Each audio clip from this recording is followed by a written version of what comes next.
Okay, guys, good morning. So, I think 3 nights ago, um, there were some things that were going on in my mind. And while I was happy about some things, there were some others that I wasn't happy about. And I wish that they were, things were a bit different or different than what was going on. And I was just, if I'm gonna be quite open here or vulnerable here, yeah. So I know it was almost getting me like I was already like having a downtime, you get.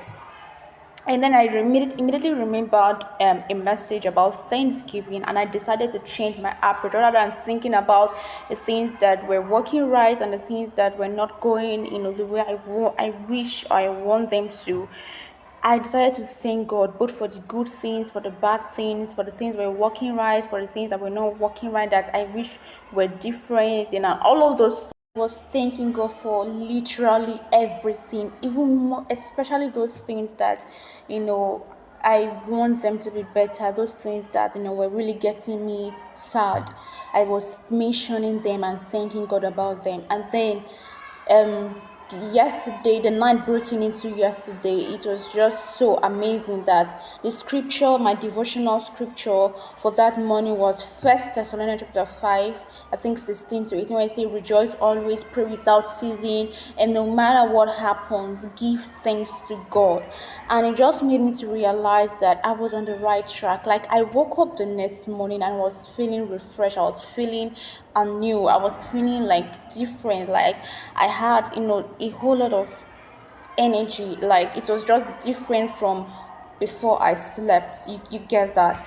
And I just want to encourage you this morning, right, today, no matter what it is that you're, rather than allow all of those things to get you so down and get you worked up, and you're just thinking about them and all of those stuff, why not change your approach?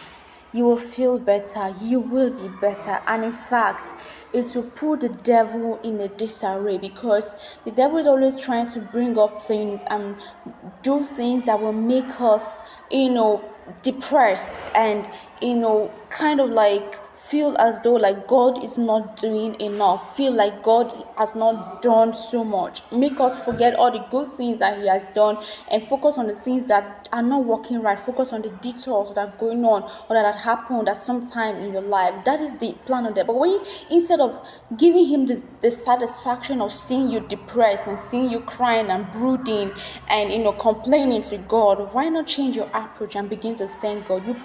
You disarm the devil by doing so, and and you even, should I use the word empower? I don't know if that's the right word here, but you kind of like empower God or provoke God to work in your favor, to change the things that are going in a way that you do not want, to change it around, to turn it around for your good. The Bible says that what the enemy meant for bad, God turned it around for good. And it's just an act of faith. It just shows that rather than complaining and getting bad and getting worked up or sad, you're thanking God. It just shows that you're kind of like telling God that, God, in spite of all the things that are going on I don't understand, I trust you. You're indirectly saying to God that I trust you, that you're more than able to do what only you can do, to change this, turn the situation around for my good. And it's just an act of faith. It's just a proof of faith, of your faith and your trust in God. So why not change your